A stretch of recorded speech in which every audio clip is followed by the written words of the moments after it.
Mga kababayan, huwag nyo nang hanapin ang mga pulis sa presinto sapagkat kami ay nasa inyo ng mga telepono. Dial 911, darating kami sa loob ng 5 minuto. Lilingkod sa bawat Pilipino at magbibigay ng tamang impormasyon para sa tahimik at maayos na Pilipinas. Police News Network, alagad ng batas, tagapagtaguyod ng balitang pulis, sandigan ng mamamayan, patnubay ng katotohanan.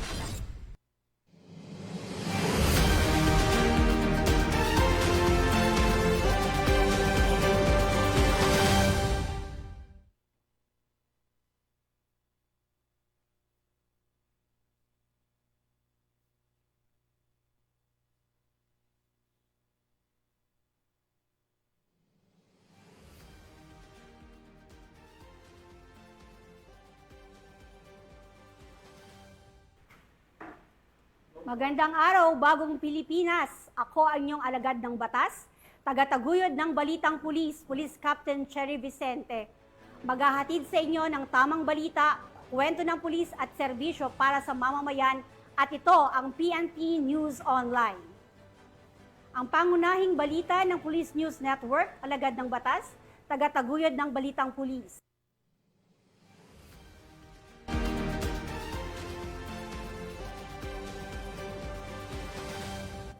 Narito ang mga balitang dapat ninyong abangan. 1.2 million halaga ng shabu nasabat sa checkpoint operation ng PNP sa Maguindanao del Norte. Kilalang high-value individual at recidivist drug offender arestado sa bypass operation sa Davao City. At 2 hinihinalang high-value individual arestado sa bypass operation ng DDEU-SPD sa Taguig City.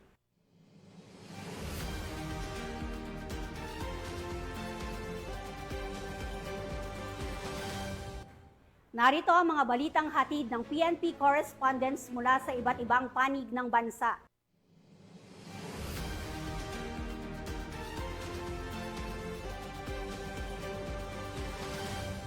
Simulan natin ang balita mula sa bahagi ng Luzon.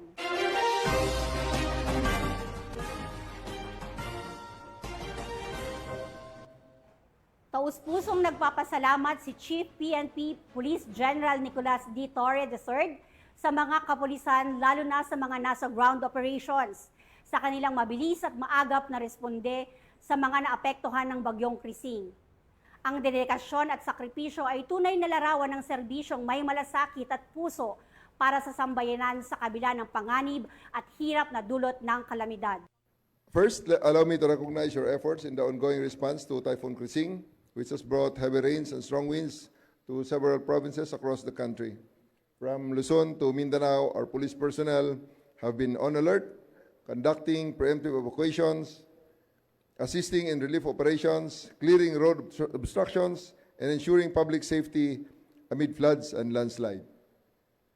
From your Chief PNP, I would like to tell each and every member of the police force now very visible in the rescue and relief operations, I am very, very proud of you. Nakakahimural tingnan from my part as your Chief of the Philippine National Police to see those SAR uniforms in the forefront, braving their way, braving the elements just to give just even slightest relief to our kababayans. Maraming salamat sa inyong pagsuporta sa ating mga programa.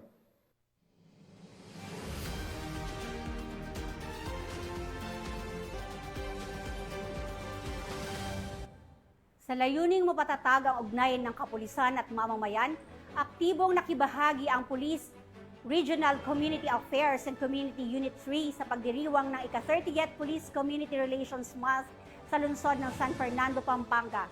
Ibabalita yan ni Police Corporal Jessel Rivera. Tuloy-tuloy ang pag-arangkada ng Regional Police Community Affairs and Development Unit 3 sa kanilang livelihood program sa Barangay Santa Lucia, lungsod ng San Fernando, Pampanga. Layunin ng programa na matulungan ang mga residente na magkaroon ng karagdagang pagkakakitaan sa pamamagitan ng mga pagsasanay sa hanap buhay. Kasabay nito ay nagsagawa rin ang RPCADO 3 ng information drive sa isang paaralan sa nasabing lungsod. Tinalakay ng mga otoridad ang mga issue kaugnay ng drug awareness at anti-bullying campaign para sa mga kabataan. Naging aktibo ang mga mag-aaral sa pakikinig at pakikilahok sa mga talakayan upang mas mapalawak ang kanilang kaalaman sa mga usaping ito.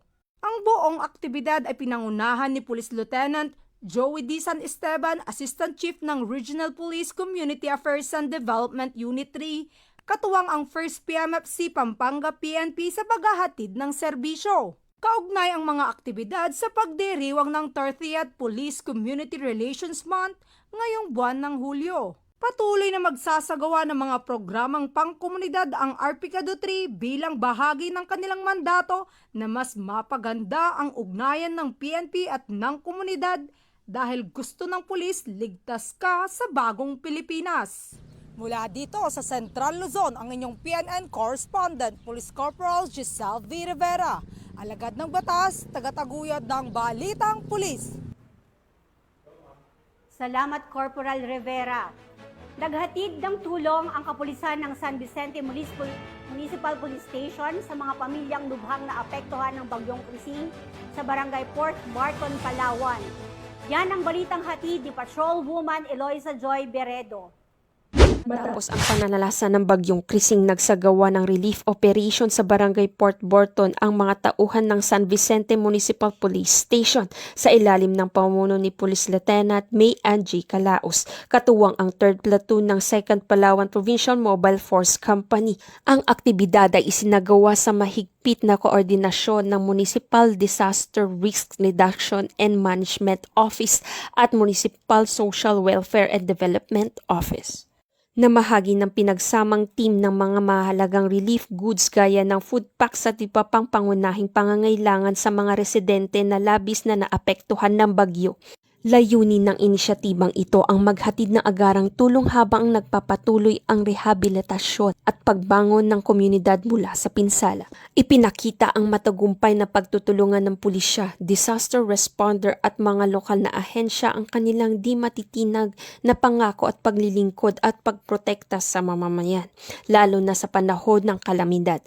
Pinatitibay din ang gawain nito ang kahalagaan ng pagkakaisa, kahandaan at malasakit sa pagbuo ng mas matatag na komunidad sa harap ng sakuna. Mula dito sa Calapan City, Oriental Mindoro, ako ang iyong PNN Correspondent Patrolwoman Eloisa Joy V. Beredo, alagad ng batas, tagataguyod ng Balitang Pulis. Salamat, Patrolwoman Beredo. Matagumpay na naaresto ng mga operatiba ng San Manuel Municipal Police Station ang top most wanted person sa bayan ng San Manuel, Pangasinan. Nakatutok dyan si Police Corporal Rafi Veloria.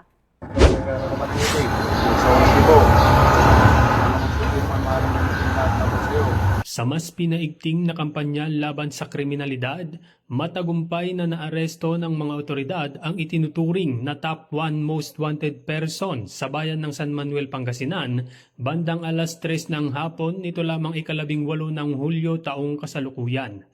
Kinilala ang suspect na si alias Makoy, 19 na taong gulang, isang estudyante at residente ng Barangay Giset Norte, San Manuel, Pangasinan. Isinagawa ng mga operatiba ng San Manuel Municipal Police Station, katuwang ang iba pang unit ng PNP, ang operasyon sa Barangay Giset Sur ng nasabing bayan, alinsunod sa warrant of arrest na nilagdaan ni Honorable Jacinto Merin de la Cruz Jr., Acting Presiding Judge, Regional Trial Court, Branch 49, Ordaneta City, Pangasinan, na nagresulta sa pagkakaaresto ng suspect kaugnay sa kasong 3 counts of rape na walang inirekomendang piyansa. Kasalukuyang nasa kustudiya ng San Manuel Municipal Police Station ang suspect para sa dokumentasyon at tamang disposisyon. Ang tagumpay na ito ay bunga ng determinasyon at pagkakaisa ng ating kapulisan at komunidad upang masiguro ang isang lipunan ng ligtas, mapayapa at may hustisyang ipinaglalaban para sa bawat mamamayan. Mula dito sa Ilocos Region, ako ang inyong PNN correspondent, Police Corporal Rafi Veloria, alagad ng batas, tagataguyod ng Balitang Pulis. Salamat, Police Corporal Rafi Veloria. Dalawang hinihinalang high-value individual ang naaresto sa matagumpay na bypass operation ng District Drug Enforcement Unit ng Southern Police District sa Barangay New Lower Bicutan, Taguig City. Yan ang balitang hatid ni Patrolwoman Mary Tony Veva. Dalawang hinihinalang tulak ng droga na kabilang sa mga tinaguriang high-value individual ang naaresto sa isinagawang buy-bust operation ng District Drug Enforcement Unit ng Southern Police District. Mag-aalas 10 ng gabi nitong Miyerkules nang ikasa ng mga operatiba ng DDEU sa koordinasyon ng District Intelligence Division at Substation 9 Taguig CPS ang nasabing operasyon sa Barangay New Lower Bicutan, Taguig City, laban sa mga sospek na sina alias Tol, 52 anyos at ang kasama nitong babae na si alias Melissa, 41 anyos, parehong residente ng Barangay Ususan sa nasabing lungsod. Nakalista sila bilang HVI sa drug watchlist at matagal nang isinasailalim sa surveillance operation. Nasamsam sa operasyon ang tinatayang 150 gramo ng hinihinalang shabu na may street value na humigit kumulang 1,020,000 pesos. Kabilang sa mga narecover ang 3 knot-tied plastic sachet na naglalaman ng white crystalline substance, paper roll na binalot ng masking tape, sobre, buy-bust money, mga peking pera at isang sasakyan. Ang lahat ng nakuhang ebidensya ay isusumite sa SPD Forensic Unit para sa laboratory examination. Inihanda na rin ang kasong kriminal laban sa dalawang naarestong sospek sa ilalim ng Section 5 at 11 Article 2 ng RA 9165 o ang Comprehensive Dangerous Drugs Act of 2002 at ito ay isasampa sa Taguig City Prosecutor's Office. Pinuri naman ng Acting District Director SPD Police Brigadier General Randy E. Arceo ang matagumpay na anti-illegal drug operation at muling pinagtibay ang suporta ng SPD sa kampanya ni Pangulong Ferdinand Marcos Jr. na buhay ingatan, droga'y ayawan. Ayon sa kanya, ang operasyong ito ay malinaw na mensahe sa mga sangkot sa droga na walang ligtas na lugar para sa kanilang iligal na gawain sa Southern Metro. Patuloy ang ating laban at maaasahan ng ating mga kababayan ang walang humpay na pagsisikap ng SPD upang mapanatiling ligtas ang ating mga komunidad mula sa banta ng iligal na droga. Mula dito sa Southern Police District, ako ang inyong PNN correspondent, Patrolwoman Mary Tony Veva, alagad ng batas, tagataguyod ng Balitang Pulis. Salamat, Patrolwoman Veva. Sa kabila ng pinsalang iniwan ng Bagyong Krising, patuloy ang walang patid na serbisyo ng Abra Police Provincial Office sa pagbibigay ng seguridad at tulong sa mga apektadong residente sa lalawigan. Magbabalita dyan si Patrolwoman Jesly Sabado. Matapos ang pananalasa ng Bagyong Krising, patuloy ang masigasig na pagtugon ng Abra Police Provincial Office sa pangangailangan ng mga mamamayan. Nagsagawa ang mga pulis ng evacuation assistance upang matulungan ang mga pamilyang naapektuhan ng pagbaha at landslide. Tumulong din sila sa pamamahagi ng mga relief goods sa mga apektadong komunidad, kaagapay ang lokal na pamahalaan. Upang mapanatiling ligtas at bukas ang mga pangunahing kalsada, isinagawa ng kapulisan ang road clearing operations sa mga lansangang tinabunan ng putik at gumuhong lupa. Layunin nito ang masigurong maayos ang daloy ng mga sasakyang maghahatid ng tulong. Kasabay nito, nagpapatuloy ang masusing pagmamanman sa mga lugar na posibleng muling bahain o gumuho, habang aktibong nakikipag-ugnayan ang PNP sa iba't ibang ahensya ng pamahalaan upang agarang makaresponde sa anumang insidente. Tiniyak ng pamunuan ng Abra PNP na mananatili silang handa, alerto at tapat sa kanilang tungkulin para sa kaligtasan at kapakanan ng bawat mamamayan. Mula dito sa probinsya ng Apayao, akong yung PNN correspondent, Patrolwoman Jesly Sabado, alagad ng batas, tagataguyod ng Balitang Pulis. Salamat, Patrolwoman Sabado. Nahuli ng mga operatiba ng PNP Highway Patrol Group ang isang wanted person sa kasong child abuse at qualified trafficking sa isinagawang operasyon ng Caloocan City. Ang pagkakaaresto ay bahagi ng patuloy na kampanya ng PNP-HPG laban sa mga kriminal na patuloy na umiiwas sa batas. Yan ang tututukan ni Patrolwoman Janine Kylie Sorongon. Ng bagsak ng isang babae na haharap sa kasong 3 counts of violation under Republic Act of 7610 o Special Protection of Children Against Abuse, Exploitation and Discrimination Act at sa kasong 3 counts of qualified trafficking. Kinilala ang suspect na si alias Marie, 39 na taong gulang na taga Angeles City. Ang pagkakahuli sa nasabing suspect ay bunga ng isang impormasyon galing sa Barangay Information Network o BIN. Agad namang nagsagawa ng manhunt operation ng HPG-NCR at dito ngayon nahuli ang nasabing suspect. Magandang araw po sa ating lahat. Kami po ay nagagalak na muli ipabatid sa inyo. Kami po ay nakaaresto ng isang wanted person. Ang tao po na ito ay meron siyang existing warrants of arrest na 2, 3 counts violation of RA 11862 o qualified trafficking, and also 3 counts violation ng section 5B of RA 7610 o Special Protection of Children Against Abuse, Exploitation and Discrimination Act. So itong pagkakahuli po sa wanted person na ito ay isang magandang accomplishment na ikinakatuwa po namin o ikinakatuwa kalugod na ipabatid sa inyo na ito po ay naging resulta ng magandang samahan at pagtutulungan po ng mga opisina ng RHPU-NCR sa ilalim po ng aking pamumuno, ang Northern Highway Patrol Team at ang Special Operations Team po na pinamumunuan ni Captain Bailosis at kasama niyo po ang kanyang deputy na si Police Lieutenant Kabusaw. Muli po, magandang araw sa ating lahat.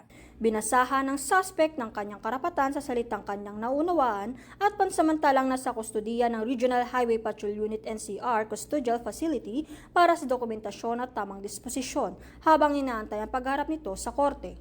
Patuloy naman ang pakikipag-ugnayan ng HPG sa iba pang PNP Territorial Unit upang masakote ang mga kilalang most wanted person sa Kalakhang, Maynila at matulungan ng mga kababayan nating biktima ng mga krimen. Kami ang Highway Patrol Group, ang kakampi nyo sa kalsada na patuloy na magbibigay ng serbisyong HPG. Dahil dito sa ating bagong Pilipinas, ang gusto ng pulis, ligtas ka.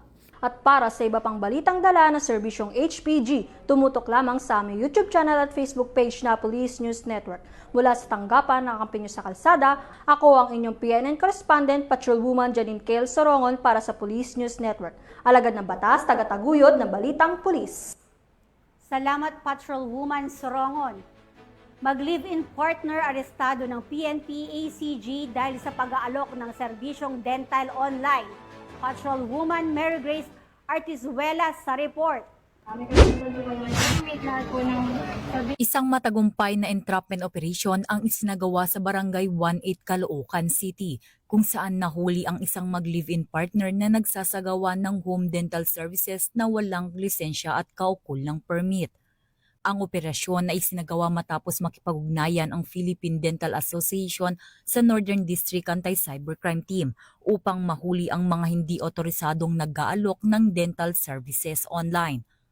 Nakumpiska mula sa operasyon ang mga dental tools na ginagamit ng mga suspect sa pagpapakabit ng braces.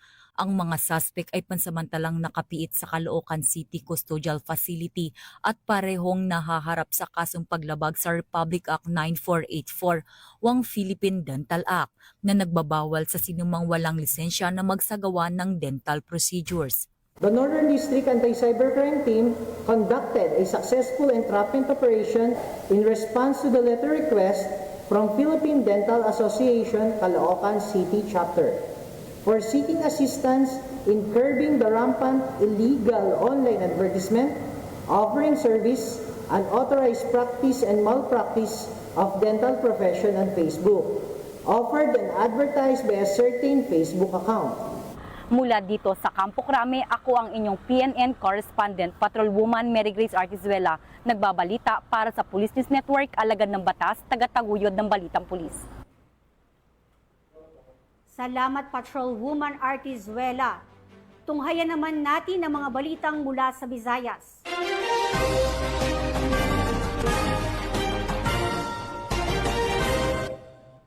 Arestado ang 4 na lalaki na nasangkot umano sa pagnanakaw sa isang paaralan sa Cebu matapos ang mabilis na drone-assisted hot pursuit operation na ikinasa ng Philippine National Police. Ang operasyon ay patunay sa patuloy na pagsulong ng PNP sa paggamit ng teknolohiya upang mapabilis ang pagreresponde sa mga krimen at mapanatili ang kayusan ng komunidad. Yan ang tinutukan ni Patrolwoman Annalyn Canaog.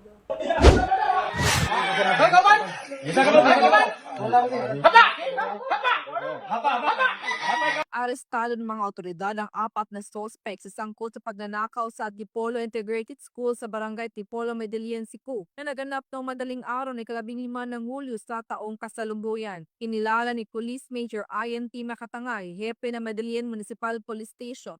Ang 4 na suspect na sila Justin, 23 anyos, James, 17 anyos, Rex, 22 anyos at John, 23 anyos. Ayon sa ulat ng pulisya, dako alas 8:30 ng umaga na ika-15 ng Hulyo sa taong kasalukuyan ng personal na magtungo sa Medellin Municipal Police Station biktima na isang security guard ng RCP agency upang iulat ang insidente ng pagnanakaw. Binunyag niya na 4 na suspect ang sapilitang pumasok sa paralan at ninakaw ang kanyang service firearm na isang 9mm armed score pistol. Agad na tumugon ng mga kapulisan upang berifikahin ang insidente ng robbery with force sa pansing sa intimidation. Sa kanilang investigasyon, lumitaw na ilang silid ang paralan ng pinasok ng mga suspect at tinangay ang halagang 700 pesos at iba't ibang produkto na hindi pa matiyak ang kabuuang halaga. Sa tulong ng isang drone-assisted hot pursuit operation, matagumpay na naaresto ng mga pulis ang 3 suspect. Nakatakas naman ang isang suspect ngunit naaresto sa follow-up operation kinabukasan. Na-recover sa operasyon isang caliber .357 na baril na walang serial number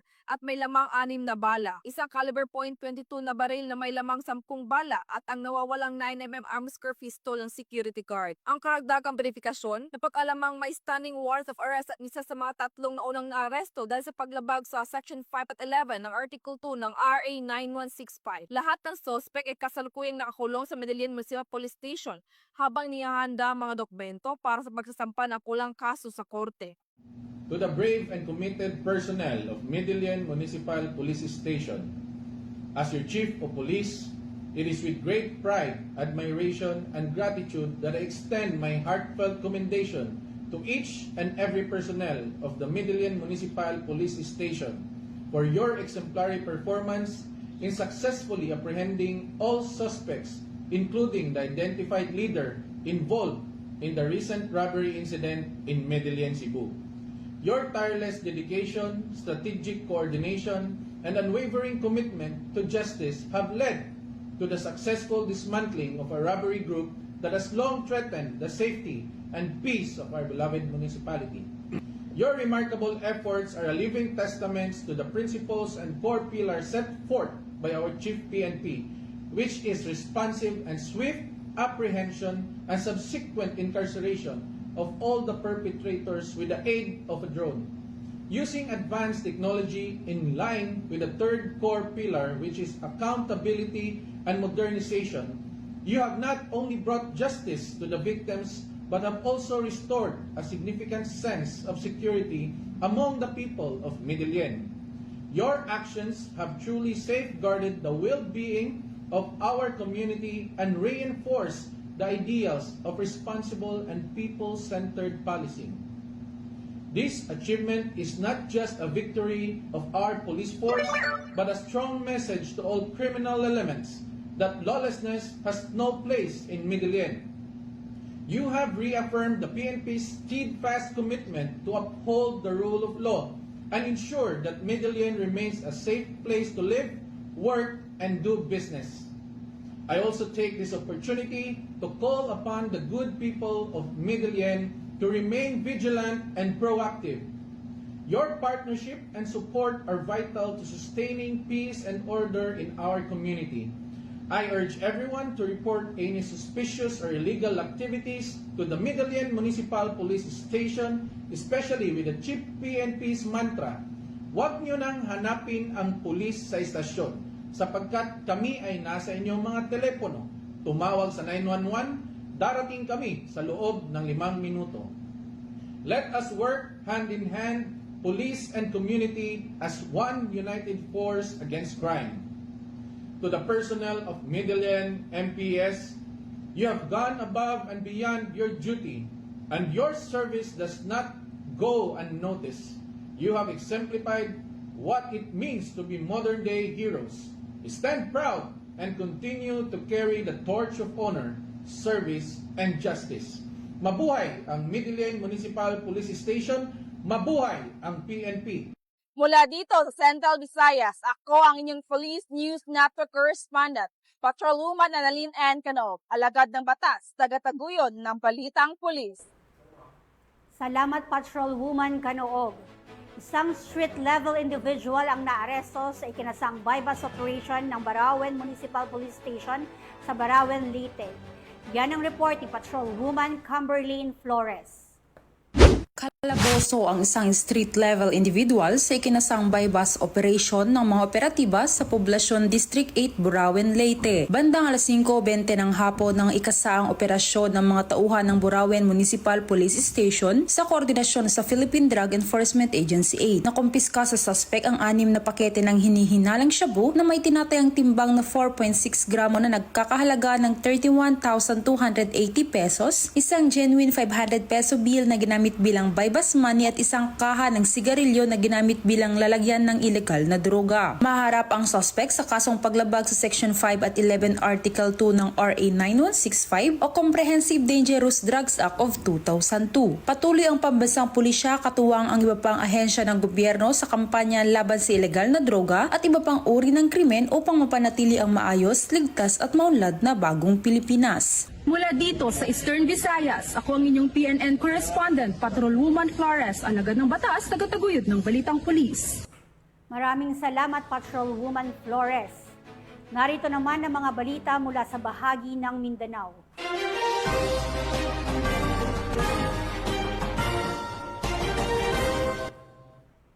Nasabat ng mga operatiba ng Philippine National Police ang tinangay na 1.2 milyong halaga ng hinihinalang shabu sa isang checkpoint operation sa Maguindanao del Norte.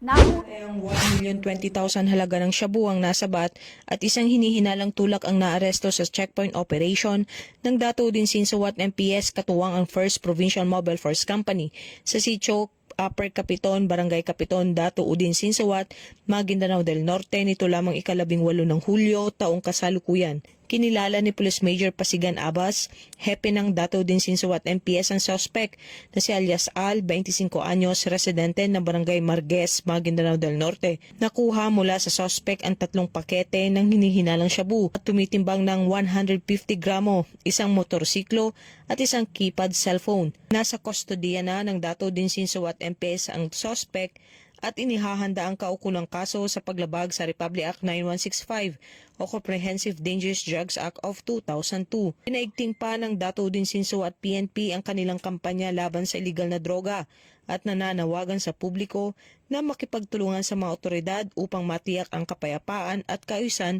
sa komunidad.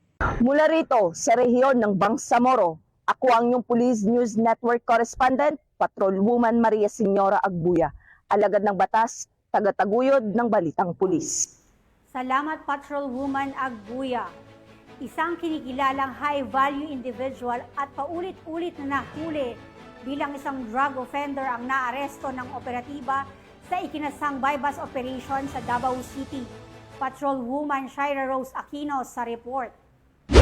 Timbog ang isang kilalang high-value individual na lalaki sa isinagawang bypass operation ng mga operatiba ng MAA Police Station nito lamang Hulyo sa MAA Diversion Road, Davao City. Ayon kay Police Major Philip Dave A. Uden, officer in charge ng MAA Police Station, kinilala ang suspect na si alias Loki, 40 anyos na residente ng Purok Gis, Doña Salud sa Davao City. Dagdag pa, si Loki ay isang recidivist o dati nang nasangkot sa kaparehong kaso. Kasalukuyang nahaharap ngayon ang suspect sa mga kasong paglabag sa Republic Act 9165 o ang Comprehensive Dangerous Drugs Act of 2002 at Republic Act 10591 o ang Comprehensive Firearms and Ammunition Regulation Act. Patuloy naman ang maigting na kampanya ng Davao City Police laban sa iligal na droga at kriminalidad. Mula rito sa Police Regional Office 11, ako ang inyong PNN Correspondent, Patrolwoman Shaira Rose Aquino, alagad ng batas, tagataguyod ng Balitang Pulis. Salamat, Patrolwoman Aquino. Matagumpay na naaresto ng Police Regional Office 13 ang 6 na most wanted person kasama ang 3 pang individual na may kinahaharap na kaso sa isinagawang one-day law enforcement operation sa rehiyon. Alamin ang report mula kay Patrolwoman Kay Francisco. Timbog sa magkakahiwalay na operasyon ng Police Regional Office 13 ang siyam na wanted persons sa isinagawang one-day law enforcement operation nito lamang Hulyo 18, 2025. Kabilang sa mga nahuli si alias Hari, 53 anyos at residente ng Barangay Tambis, Barubo, Surigao del Sur na may kasong murder at number 4 most wanted person sa rehiyon. Matagal na siyang pinaghahanap mula pa noong 2011. Sa parehong bayan ay naaresto rin sina alias Jason, Charles, Peter at Jonas. Dahil sa kasong qualified theft, sila ay nasa most wanted list ng Surigao del Sur bilang number 2, 3, 9 at 10. Sa Clavar, Surigao del Norte ay nadakip si alias Rose, 60 anyos, na number 1 most wanted sa kanilang lugar dahil sa kasong serious physical injuries. Samantala, 3 pang wanted sa mas magagaan na paglabag kabilang ang illegal gambling, paglabag sa ordinansa at forestry code. Nasa kustodiya na ngayon ng kanilang arresting units ang mga naaresto habang inaasikaso ang pagbalik ng mga warrant sa korte. Ayon kay Police Brigadier General Christopher N. Abrahano, Regional Director ng Police Regional Office 13, ang mga pag-arestong ito ay patunay na aming patuloy na kampanya para sa hustisya at kaayusan dahil sa bagong Pilipinas, ang gusto ng pulis, ligtas ka. Mula rito sa rehiyon ng Caraga, ako yung Police News Network Correspondent, Patuluman K. Francisco, alagad batas, tagataguyod ng Balitang Pulis. Salamat, Patrolwoman Francisco. At iyan ang mga balitang nakalap ng ating PNN respondents mula Luzon, Visayas at Mindanao. Sa ngalan ng pamunuan ng Philippine National Police, sa pangunguna ni Chief PNP Police General Nicolas Torre III at sa pamumuno ni President Ferdinand Bongbong Marcos Jr., kami ay maglilingkod sa bawat Pilipino at magbibigay ng tama at balanseng balita. At ako po ay muling nagpapaalala na huwag niyo nang hanapin ang pulis sa presinto sapagkat kami ay nasa inyong mga telepono. Dial 911, darating kami sa loob ng 5 minuto. Dahil sa bagong Pilipinas, ang gusto ng pulis, ligtas ka. Mula rito sa tanggapan ng tagapag-ugnay ng Pambansang Pulisya, ako ang inyong alagad ng batas, tagataguyod ng Balitang Pulis, Police Captain Cherry Vicente. Maghahatid ng tamang balita, kwento ng pulis at serbisyong para sa mamamayan, at ito ang PNP News Online. Ang pangunahing balita ng Police News Network.